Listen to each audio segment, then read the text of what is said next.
পৃথিবী পরিবর্তনশীল।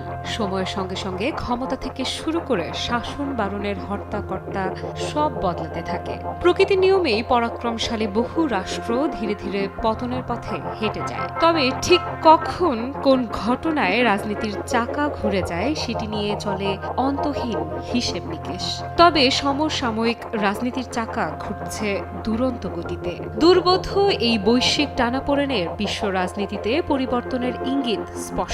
বিশ্ব রাজনীতিতে মার্কিন যুক্তরাষ্ট্র, রাশিয়া ও ইরানের নানা সমীকরণ ক্ষমতার ভারসাম্য পরিবর্তনের ইঙ্গিত দিচ্ছে কি? 18 মার্চ যুক্তরাষ্ট্রের প্রেসিডেন্ট ডোনাল্ড ট্রাম্প ও রাশিয়ার প্রেসিডেন্ট ভ্লাদিমির পুতিনের দীর্ঘ ফোনালাপ এবং ইউক্রেনে যুদ্ধবিরতির ঘোষণা বিশ্ব রাজনীতিতে বড় পরিবর্তনের ইঙ্গিত দিচ্ছে। ওয়াশিংটন ও মস্কোর মধ্যে ঘনিষ্ঠতা ইরান রাশিয়ার কৌশলগত সম্পর্ককে প্রভাবিত করবে। একই সঙ্গে যুক্তরাষ্ট্র ইরানের ওপর নতুন নিষেধাজ্ঞা, ইয়েমেনে হামলা এবং সামরিক হুমকি বাড়াচ্ছে। ঘটনাগুলো সাংঘর্ষিক এবং যা স্পষ্ট ভারসাম্যহীনতার ইঙ্গিত দেয়। রুশ আমেরিকার সখ্যতা বিশ্ব রাজনীতিকে দাঁড় করাচ্ছে নতুন প্রশ্নের মুখোমুখি। তাহলে কৌশলগত সম্পর্কে ইরানের জায়গা কোথায় থাকবে? তেহরানের এই বিষয়ে বিশেষজ্ঞদের মধ্যে মতভেদ রয়েছে। এক পক্ষের মত, মস্কো ওয়াশিংটনের ঘনিষ্ঠতা ইরান রাশিয়ার সহযোগিতাকে দুর্বল করতে পারে। অন্যদিকে অনেকে মনে করেন রাশিয়া ইরানের সঙ্গে তার কৌশলগত সম্পর্ক বজায় রাখবে। এই প্রেক্ষাপটে 2025 সালের জানুয়ারিতে ইরান ও রাশিয়ার মধ্যে স্বাক্ষরিত সামগ্রিক কৌশলগত অংশীদারিত্ব চুক্তি দুই দেশের সহযোগিতাকে গভীর করার প্রতিশ্রুতি প্রকাশ করে। আবার অন্যদিকে গাজায় যুদ্ধবিরতি ব্যর্থতা ও ইসরায়েলের ব্যাপক হামলা পশ্চিম এশিয়ার উত্তেজনাও বাড়িয়েছে।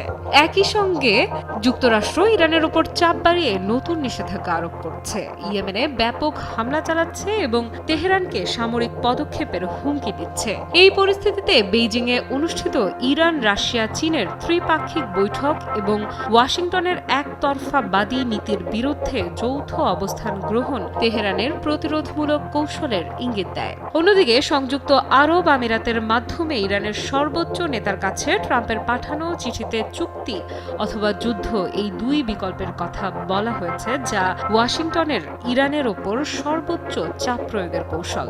এমন টালমাটাল পরিস্থিতিতে ইসরায়েল যেন আগুনে ঘি ঢালছে।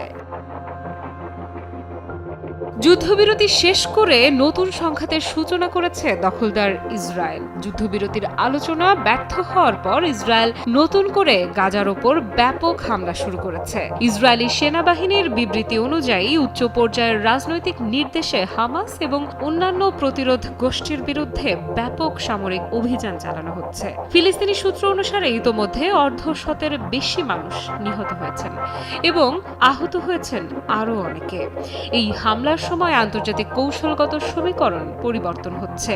ওয়াশিংটন মস্কোর ঘনিষ্ঠতা ইসরায়েলের জন্য এমন একটি সুযোগ তৈরি করেছে যেখানে তারা আন্তর্জাতিক চাপ ছাড়াই আগ্রাসী নীতি বাস্তবায়ন করতে পারছে। অন্যদিকে ইসরায়েলের প্রধানমন্ত্রী বেনিয়ামিন নেতানিয়াহু তার অভ্যন্তরীণ রাজনৈতিক সংকট মোকাবেলায় সামরিক সমাধানকে একমাত্র পথ হিসেবে দেখছেন। এদিকে ইয়েমেনে উত্তেজনা বাড়ার নেপথ্যে রয়েছে মার্কিন যুক্তরাষ্ট্র। ডোনাল্ড ট্রাম্প সম্প্রতি ইরানকে সতর্ক করে বলেন, আনসারুল্লাহ বাহিনীকে কোনো ধরনের সহায়তা দিলে তেহরানের পরিণতি হবে ভয়াবহ। মার্কিন জাতীয় নিরাপত্তা উপদেষ্টা ইরানের সংশ্লিষ্ট লক্ষ্যবস্তুতে হামলার সম্ভাবনার কথাও উল্লেখ করেন। সম্প্রতি যুক্তরাষ্ট্র শুধুমাত্র অর্থনৈতিক নিষেধাজ্ঞার উপর নির্ভর না করে সরাসরি সামরিক চাপও বাড়িয়েছে তেহরানের উপর। ওয়াশিংটনের আগ্রাসী নীতির প্রতিফলনে বিশ্ব সাক্ষী হচ্ছে বহু হতাহতের। তবে তেহরান বারবার বলছে তারা মার্কিন আগ্রাসনের বিরুদ্ধে প্রতিরোধের পথ থেকে সরে আসবে না।